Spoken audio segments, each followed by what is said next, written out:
Alors il y a comme ça des habitués dans les salons, dans les foires, en tout cas au Salon du Livre, depuis qu'on s'est rencontré avec Nikita Mandrika, eh ben, on ne se quitte plus. Hein, si j'ose dire, c'est quoi? C'est les aventures potagères du concombre masqué qui a marqué toute une génération, la mienne. Je vous rends juste quelques années. Mandrika, vous êtes établi à Genève et vous avez toujours une activité avec le concombre, avec vos bandes dessinées, avec Internet. Je suis abonné à la newsletter, on donnera l'adresse tout à l'heure. Comment allez-vous?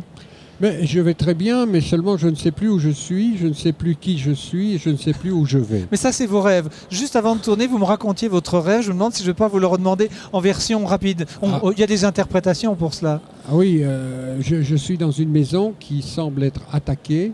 Alors, à ce moment-là, je veux m'enfuir. Je ne trouve plus mes vêtements.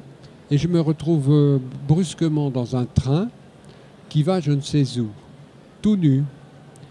Je m'aperçois que je n'ai plus de papier, plus d'argent, rien. Et le train va je ne sais où. Mais heureusement, il s'arrête à une gare. Alors je descends pour voir à quelle gare on est. Impossible de trouver une pancarte avec le nom de la gare. Alors je demande à des gens qui sont sur le quai, qui ont l'air de ne pas du tout s'apercevoir que je suis nu. Où est-on? Et ils me répondent quelque chose de totalement incompréhensible. Alors, en désespoir de cause, je sors de la gare et je vais chercher la police pour qu'elle remette un peu d'ordre dans ma vie, dans mon être. Et impossible de trouver un commissariat, voilà. Et vous vous réveillez. Et c'est un rêve récurrent, ça? Non, non, c'est la première fois que je le fais.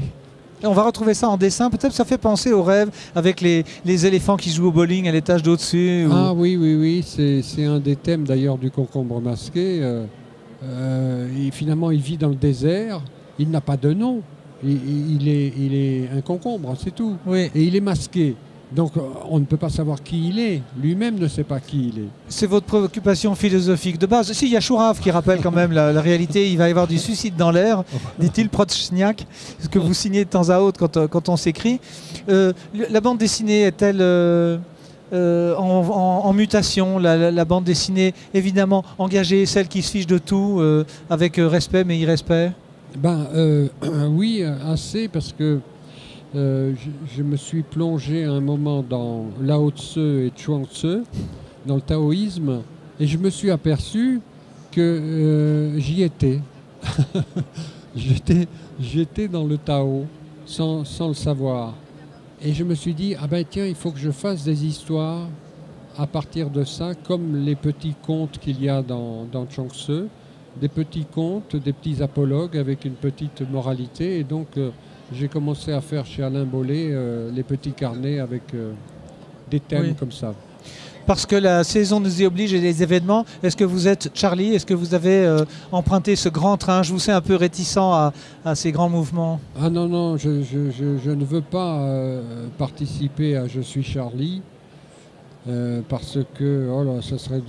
C'est un autre sujet, mais vous les avez tous connus? Non, mais c'est que je ne vois pas pourquoi je dois aller me battre pour la liberté de la presse, alors que les gens qui s'occupent de la presse sont sur la colline et nous envoient nous faire tuer. Non. Oui, je suis pas d'accord. Vous n'êtes pas d'accord. Ça me fait penser à la guerre de 14. Oui, on envoyait la chair à saucisse. Hein, voilà. Je ne suis pas d'accord.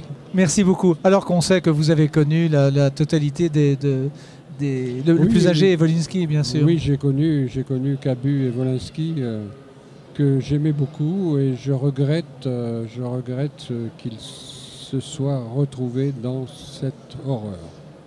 Merci pour votre témoignage, pour vos rêves. Nous, on vous suit, mais si vous tapez Mandrika, il y a de nombreux sites, et puis on peut s'abonner à vos newsletters surtout, ce qui est quand même sympathique. On peut s'abonner à la lettre du concombre. Absolument. Merci pour votre visite. Merci à vous. À bientôt. À l'année prochaine alors. À l'année prochaine.